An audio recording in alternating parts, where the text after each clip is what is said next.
বিসমিল্লাহির রহমানির রহিম। সম্মানিত নওগাঁবাসী, আসসালামু আলাইকুম।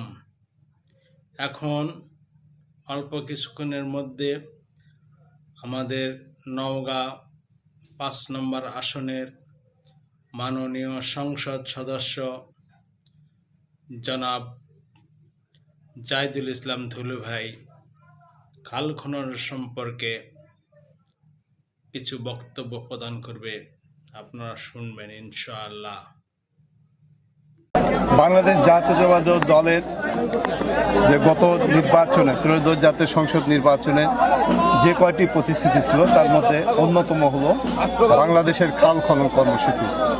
এই কর্মসূচি আমরা নওগাঁ সদরে আজ থেকেই শুরু করলাম। এই কর্মসূচি, এই খাল খনন কর্মসূচি ইনশাল্লাহ নওগাঁ সদরের আরও 5টি খাল আমরা এই বছরেই ধরবো। 5টি খাল খননের ইতিমধ্যেই সেইটি আমাদের বিএনপির চেয়ারম্যান, বাংলাদেশের প্রধানমন্ত্রী ইতিমধ্যেই আমাদেরকে খাল খননের বরাদ্দ দিয়েছেন।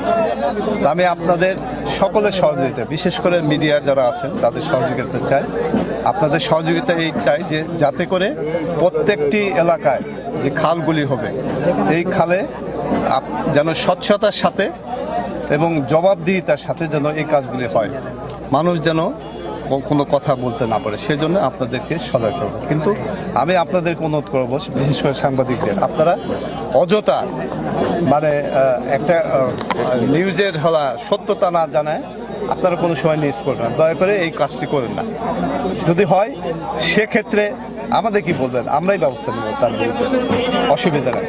কারণ এইটা ন্যাশনালি যখন নিউজ হবে তখন নওগাঁ সম্পর্কে একটা খারাপ ধারণা হবে এবং নওগাঁ আগামী দিনের যে নওগাঁ আমরা যেটা করতে চাই সেইটি হলো যে উন্নয়ন কর্মকাণ্ড করতে চাই, সেটি কিছুটা হলেও থমকে দাঁড়াবে। সেই জন্য আপনাদের কাছে অনুরোধ, আমি আজকের এই উদ্বোধনের মধ্য দিয়ে সকলের সহযোগিতা এবং এই এলাকার মানুষ, আমাদের নওগাঁ সদরের সব এলাকার লোকজন আছে, সবারই সহযোগিতা চাই যাতে করে এই ডেভেলপমেন্ট কর্মকাণ্ডগুলি আমাদের পাশে থেকে আমাদেরকে উৎসাহিত করে।